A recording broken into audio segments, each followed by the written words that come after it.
आपको पता है कि बिहार विधानसभा का चुनाव आने वाला है। ऐसे में प्रत्याशियों की जो सरगर्मी है वो धीरे धीरे तेज हो रही है। इस टीडी न्यूज के एपिसोड में हम एक शो हमने स्टार्ट किया है जिसका नाम है विधायक विधि शो। जी हाँ, इस विधायक विधि शो में हम वैसे लोगों को अपने न्यूज रूम में या स्टूडियो में बुलाते हैं जो इस बात को बता सकें कि आपके विधानसभा क्षेत्र में इस तरह की बदलाव की जरूरत है और आप अगर वहां से प्रत्याशी हैं तो वहां पे क्या कुछ करने की जरूरत है। हमारे साथ आज स्टूडियो में मौजूद है पीके चौधरी जी, जो आरजेडी के आपदा प्रबंधन प्रकोष्ठ के प्रदेश अध्यक्ष हैं और साथ ही साथ राष्ट्रीय वैश्य महासभा के प्रदेश अध्यक्ष भी हैं। बहुत बहुत धन्यवाद जुड़ने के लिए आपका और स्टूडियो आने के लिए। Thank you. सबसे पहला क्वेश्चन हमारा ये है कि जैसे मैंने बताया आपको कि इस स्टूडियो में हम लोगों ने एक प्रोग्राम स्टार्ट किया है जिसका नाम है विधायक विधि शो। बिहार विधानसभा चुनाव की अब लगभग संक्रांत होने ही वाली है, सरगर्मी तेज हो रही है। ऐसी स्थिति में एक विधायकों की जो भूमिका होती है ग्राउंड लेवल पे, क्योंकि मुझे लगता है कि वो जो विधायक द्वीप के जितने लोग आते हैं फिर सरकार बनाई जाती है, तो विधायकों की जो भूमिका है बिहार सरकार में वो कैसी है और कैसी होनी चाहिए, एक विधायक को कैसा होना चाहिए ताकि शिक्षा, स्वास्थ्य, सड़क, बिजली, रोजगार या अन्य जो भी समस्याएं या मुद्दा है उस पे काम सही तरीके से हो सके। निश्चित तौर पर विधायक का मतलब एक जनप्रतिनिधि, और जनप्रतिनिधि एक विधानसभा क्षेत्र के होने के नाते जिसकी आबादी 3 लाख सवा 3 लाख है एक विधानसभा क्षेत्र का, तो विधायक बनने का मतलब होता है कि जनता के जनहित के लिए संघर्ष करना, जनता के सवालों के लिए संघर्ष करना, जनता के हित के बातों के लिए संघर्ष करना, और पीड़ित जो हमारा समाज है, पीड़ित कहने का मतलब कि किसी की अस्पताल की जरूरत है उसमें खड़ा रहना, यही जनप्रतिनिधि का मतलब होता है। किसी के कच्चे का मकान है उसका पक्के का मकान कैसे बने, यही जनप्रतिनिधि का मतलब है। लेकिन बहुत ऐसे जनप्रतिनिधि विधानसभा में चले जाते हैं, कारण चाहे जो भी हो, जीतने के बाद जनता से मतलब नहीं रखते हैं, क्षेत्र में जाने से कोई मतलब नहीं रखते हैं, समय आता है तो फिर उसको ब्लैकमेल जनता को करके और जीतने का प्रयास करते हैं। लेकिन जो मेरा मानना है कि विधानसभा चुनाव जहां आम जन, आम मतदाता, निरीह मतदाता आपको चुनाव जिता करके विधानसभा में भेजने का काम करता है, तो मतलब साफ है कि हमें विधानसभा क्षेत्र के एक एक जनता के सवालों पर खड़ा रहना चाहिए।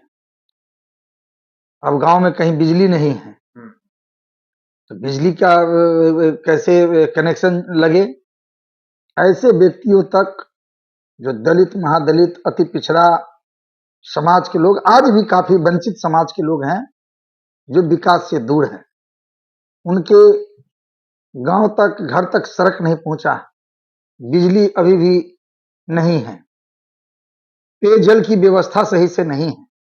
पूरे बिहार में बिहार सरकार कर रही है नल जल योजना, लेकिन नल जल योजना कहाँ है? कहीं पर नल टूट गया, कहीं पर पाइप फूट गया, उसको देखने वाला कौन है? नहीं, ये तो बात फिर वही बात हो गई कि जैसे आप, मैं ये जानना चाहता हूँ क्योंकि मैंने रिसर्च किया है तो मैं ये चीज देखता रहता हूँ। आप लालगंज विधानसभा से आप हैं और वहां पे लोगों से आप मुखातिब रहते हैं, लोगों की समस्याओं के लिए काम करते हैं, जैसे कि लोगों ने भी मुझे बताया था। मैं आपसे ये जानना चाहता हूँ कि अगर आपको मौका मिले या फिर आप ऐसा प्रयासरत भी हैं, अगर लालगंज विधानसभा से अगर आप चुनाव के लिए आप आगे आते हैं या पार्टी की तरफ से हो या फिर कैसे जैसे भी हो, तो जो मूल समस्या लालगंज विधानसभा की, क्योंकि मैं विधायक विधि शो में मेरा टारगेट ही है कि आप अपने विधानसभा की जो समस्याएं हैं उस पे आप कितने खड़े उतर रहे हैं, वहां की जो जनता है वो आपसे कितनी संतुष्ट है, आप ऐसे ही हवा में बात कर रहे हैं, क्या कुछ हो रहा है वहां पे, इन सारे मुद्दे पे हम बातचीत करने की कोशिश कर रहे हैं कि हाँ रियलिटी क्या है वहां पे। अगर नल जल योजना चलाई गई है तो उसके पीछे का जो रीजन है, नल क्यों टूटा, पाइप क्यों फूटा, लोग फोड़ दिए कि क्या वो जगह ऐसा क्या था, कहीं प्रोडक्ट की क्वालिटी पे भी तो डिपेंड करता है कि हाँ आखिर सही से उसकी सुपरवाइजिंग नहीं की गई होगी, बहुत सारी चीजें होती हैं। तो खैर वो हमारा अभी मुद्दा नहीं है। हमारा मुद्दा सिर्फ ये है अभी कि अगर आपको लालगंज विधानसभा से आपको अगर मौका मिलता है तो आप वहां की जनता में, वहां के लोगों में, वहां की समस्याओं में किस तरह के बदलाव की जरूरत महसूस करते हैं? देखिए, हम तो पहले ही बता दिए हम्म, कि सरकार की योजना, कोई भी योजना है, हम्म, तो उसको अंतिम पायदान पर रहने वाले लोग तक पहुंचे, यही जनप्रतिनिधि का मतलब है, विधायक का मतलब। निश्चित तौर पर मान लिया कोई चीज का निर्माण हो जाता है, हम्म, अब नल जल योजना है, लगा कि नहीं लगा, इसका मॉनिटरिंग कौन करेगा? कौन करेगा? हाँ ठीक है। वहां के जो जनप्रतिनिधि होंगे वो हम्म, करेंगे, हम्म, लेकिन ऐसा नहीं हो पाता है। हम्म, अब बहुत ऐसे चीज है, अब इंदिरा आवास है, बहुत अब देखने को मिलता है कि किसी का नंबर 8 में है हम्म, और किसी का 15 में, तो 15 वाले को पहले क्यों मिल गया, 8 वाले को क्यों नहीं मिला? क्यों वह व्यक्ति महादलित छूट गया? क्यों वह अति पिछड़ा समाज का लोग छूट गया? नहीं, आप एक नेता नंबरिंग हैं। में क्यों गड़बड़ियां हो मैं रही है, मैं समझ रहा ये हूँ आपकी कौन बात। देखेगा? मैं समझ रहा हूँ आपकी बात। माने ये बहुत छोटी ऐसी चीज और बहुत महत्वपूर्ण ऐसी चीज पे हम चर्चा कर रहे हैं हम्म, कि अब गरीबों के लिए जो पक्के मकान की योजनाएं हैं सरकार का, उससे हम लाभान्वित कैसे कराएंगे? अब 15 नंबर वाले को मिल गया और 8 नंबर वाले को छूट गया, इसका दोषी कौन है? तो हमारा ये भरसक प्रयास होना चाहिए। मैं किसी की आलोचक नहीं हूं, लेकिन शुद्धिकरण कैसे हो, हम्म, बेहतर प्रयास, सर्वांगीण विकास क्षेत्र का कैसे हो, इसकी चर्चा हम आपसे शेयर कर रहे हैं। ठीक है। मैं अगर ये कहूँ कि नहीं चलिए ठीक है, समस्याएं बहुत सारी हैं। अगर शिक्षा से बात करें, स्वास्थ्य से बात करें, सड़क की बात करें, बिजली की बात करें, या रोजगार की बात करें, या पलायन की बात करें, कुछ भी कह लें, बहुत सारी बातें हैं। मूल रूप से विधायक विधि शो का मेन टारगेट ये है कि आप किसी एक ऐसे एजेंडा के बारे में बताएं अपने विधानसभा में कि हाँ अगर आप उस चीज पे काम करें तो बाकी चीजें सुधर सकती हैं। ऐसा कुछ लगता है आपको खुद से कि हाँ एक ऐसा कोई ऐसा चीज जिसपे फोकस करके आप एक एजेंडा बनाएं और उस पे काम करें और लोगों को लगे कि नहीं आपने बेहतर काम किया? क्योंकि आप लोगों से देखिए, मिलते हैं, हमने ये भी चीज देखा है कि आप लोगों से जनसंपर्क में हैं, लोगों की सेवा कर रहे हैं, लोगों का काम कर रहे हैं, जो समस्याएं होती है उस समस्याएं में आप हर तरह से आप उनके साथ खड़े हैं। तो हम एक चीज पे जाना चाहते हैं कि बहुत सारे ऐसे मुद्दे हैं जिस पे बातचीत किया जा सकता है, लेकिन क्या आपके विधानसभा में कोई वैसा मुद्दा है जिसको बहुत ही मजबूती से उसको करने की जरूरत है, एक ही? देखिए, अभी अब आप एक एजेंडा की चर्चाएं कर रहे हैं, हम्म, एजेंडा कई है। हम्म, अब स्वास्थ्य की चर्चा करें और हम्म, स्वास्थ्य के क्षेत्र में जाएंगे तो प्रत्येक दिन हम्म, कहीं न कहीं लोग पीड़ित है। हम्म, अब पटना में आते हैं तो अब चले जाइए इमरजेंसी में, डॉक्टर बोलते हैं सीट नहीं, आईजीआईएमएस में हो, पीएमसीएच में हो, एम्स में हो, सीट का अभाव है, चिकित्सक उसको सही से उपचार नहीं कर पाते, समय पर उपचार नहीं हो पाता है, जिसके कारण जो गंभीर मामले वाले में बीमारी वाले जो हमारे मरीज होते हैं, उनकी हालत खराब हो जाता है और यहाँ तक कि उनको जान भी गंवाना पड़ता है। तो मैंने स्वास्थ्य के क्षेत्र में भी हम लोग बेहतर प्रयास चाहते हैं कि इस तरह का हो। हॉस्पिटल जैसे कि अब हर प्रखंड वाई प्रखंड बन गया है, लेकिन व्यवस्था बहुत बेहतर नहीं अभी भी दिख रहा है। हम्म, अब कोई गंभीर पेशेंट हुआ, कोई एक्सीडेंट हो गया और पेशेंट जा रहा है, उसको बिना देखे हुए, बिना डॉक्टर के देखे हुए, और एक लाइन में डॉक्टर लिख जाता है रेफर टू डिस्ट्रिक्ट अस्पताल, रेफर टू पीएमसीएच पटना। अरे पहले तो प्राथमिक उपचार तो हो जाए। इन सब चीजों की भी निगरानी होनी चाहिए। शिक्षा के क्षेत्र में स्कूल तो अच्छा बन गया है, टीचर आ रहे हैं कि नहीं आ रहे हैं, इसका भी निगरानी कौन करेगा? इसकी मॉनिटरिंग कैसे हम कराएंगे कि हमारे बच्चे वहां बेहतर शिक्षा प्राप्त कर सके? आपके लालगंज विधानसभा में आपको क्या लगता है, जैसे आपको वहां पे जब आप वहां से लोग जुड़े हुए हैं तो आपको तो ये चीज दिख रहा होगा कि हाँ मूलभूत जो समस्याएं हैं अभी की क्या अपडेट्स क्या अभी तो बिहार में सर्वे हो रहा है। है? अब सर्वे के लिए लोग कंफ्यूज है। लोग प्रत्येक दिन जा रहे हैं सर्वे कराने के लिए। किसी की दाखिल खारिज नहीं है तो उसको कहता है कि अब इसको करके लाइए। बहुत ऐसे पुश्तैनी जिनका जमीन है, उनका पेपर नहीं मिल रहा है, तो रोज हम देख रहे हैं कि सरकार की बयान आ रहा है, राजस्व मंत्री जी का बयान आ रहा है, लेकिन किसी की पुश्तैनी जमीन का सर्वे कैसे होके इनके नाम से खाता खुले, उसके लिए भी एक मापदंड बनाना चाहिए सरकार। अब कभी कह रहे हैं कि 15 दिन में हो जाएगा, अब बोले हैं 3 महीना में हो जाएगा। तो ये मूलभूत समस्या है अभी, क्या कि आने वाले दिनों में अगर किसी की पुश्तैनी जमीन का सही से सर्वे करके खाता अगर नहीं खुला, तो उसी को फिर बिहार सरकार दिखा देगा आम घर में जरुआ, यानी गरीबों की जमीन को तहस नहस कर देना। तो उन सब चीजों के लिए भी एक्टिवेट करने की जरूरत है। वो सिर्फ एक हमारे लालगंज विधानसभा क्षेत्र की चर्चाएं नहीं है, ये आम जनों के लिए पूरे राज्य की समस्या बना हुआ है अभी फिलहाल। तो इस पर भी एक मापदंड और समय सीमा को नहीं निर्धारित करके एक लंबा समय देना चाहिए, और सरकार को ये पता करवाना चाहिए कि इनका जमीन का पेपर अगर नहीं है तो कैसे इनको निकल सकता है। दाखिल खारिज आज से भी अंचल ऑफिस में चले जाइए, पेंडिंग क्यों है? परिमार्जिन नहीं हो पा रहा है सही से।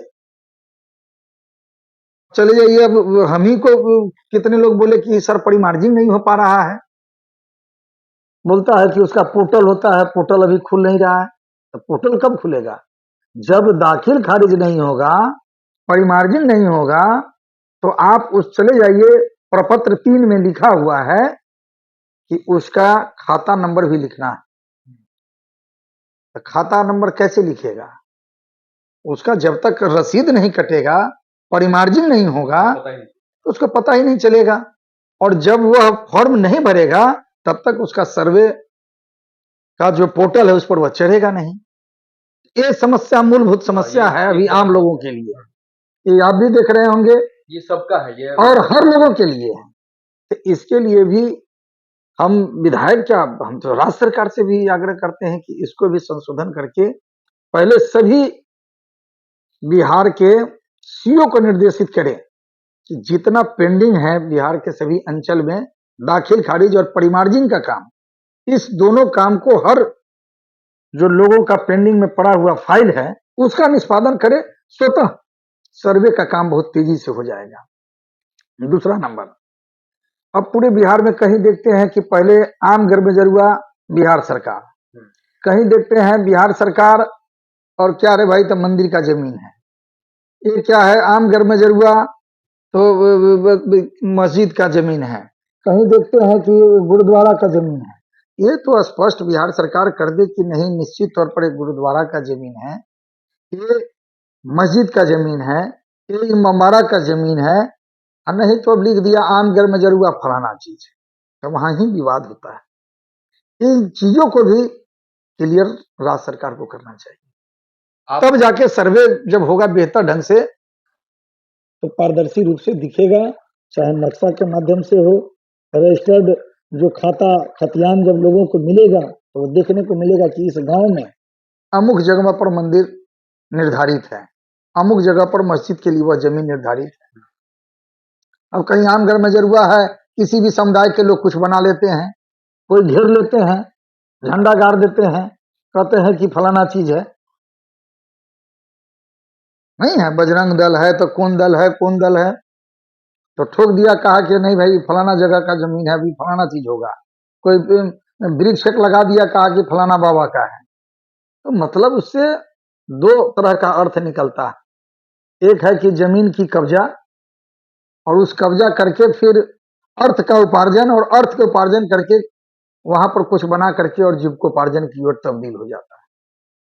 इन सब चीजों के लिए भी सरकार को एक्टिवेट करने की जरूरत है, जो हमें लगता है। आरजेडी के आपदा प्रबंधन प्रकोष्ठ के प्रदेश अध्यक्ष हैं, तो आरजेडी की तरफ से अगर आने वाले समय में अगर आपको टिकट मिलती है आरजेडी की तरफ से, तो आप मतलब हम ये जानना चाहते थे और आप मेरे दर्शकों को बता सकते हैं कि हाँ किस तरह की प्लानिंग है और कैसे आप प्रिपेयर कैसे हैं, ये हमको बताएं। देखिए, हम तो आरजेडी में है ही, और आरजेडी के पहले भी जनता दल था, लगातार दल की सेवा में और दल के लिए काम करते रहे हैं और अभी तक कंटिन्यू छात्र जीवन में, यूथ युवा राजद में भी हम रहे लंबे समय तक, पार्टी के भी बिहार के जनरल सेक्रेटरी रहे और 4 बार से हम एक प्रकोष्ठ के प्रदेश अध्यक्ष हैं। पूरे पिछले दफा भी जब भीषण बाढ़ आई थी पटना में, दानापुर में, राघोपुर में, कई जगहों पर हमने बाढ़ राहत सामग्री भी वितरण करने का काम राजद आपदा प्रबंधन प्रकोष्ठ की ओर से किया था, जो मानवता और मानवीय एक शिष्टाचार है। निश्चित तौर पर दल और नेता और नेतृत्व की तरफ से मुझे मौका विधानसभा चुनाव लड़ने के लिए मिलता है, तो जो मेरा अनुभव है, जो मेरा संघर्ष लंबे समय तक हमने किया है, निश्चित तौर पर जब अभी हम जनप्रतिनिधि नहीं है तब आम जनों के लिए हम खड़ा रहते हैं। अंत में एक प्रश्न आपसे कि आप बताइए कि एक विधायक को सच में उसका रोल मॉडल कैसा होना चाहिए? एक विधायक को कैसा होना चाहिए जिस रोल मॉडल को आने वाले जो प्रत्याशी हैं या जो नए प्रत्याशी हैं वो इस चीज को फॉलो अप कर सके? देखिए, अब एक विधानसभा क्षेत्र के विधायक होने का मतलब हम जनता के सेवक और जनता के सेवक के रूप में हमें काम करने की जरूरत है और जनता के हर सुख दुख में खड़ा रहना ही सबसे बड़ा मानवीय आधार है और सच्चा सेवक उसी को माना जाएगा, अच्छा विधायक उसी को माना जाएगा जो हर कार्य परोजन, शादी हो, श्राद्ध हो, छठी हो, दुख हो, सुख हो, डॉक्टर के यहाँ इलाज हो, निर्धन बच्चों को पढ़ने के लिए कहीं दिखते हैं, उसके लिए अगर हम खड़ा रहते हैं तो निश्चित तौर पर विधानसभा का वह सच्चा सेवक माना जाएगा और सच्चा विधायक और जनप्रतिनिधि के रूप में वह विकसित व्यक्ति कहलाने का काम करेगा और एक विधायक राज्य की तस्वीर के रूप में भी उभरता है। और बिहार में बहुत ऐसे विधायक से ही न बहुत लोग मंत्री बने हैं, मुख्यमंत्री बने हैं। एक जनप्रतिनिधि अपने एक विधानसभा का होता है, लेकिन उसकी लोकप्रियता उसकी आगे बढ़ाती है। यह काम करने की जरूरत है।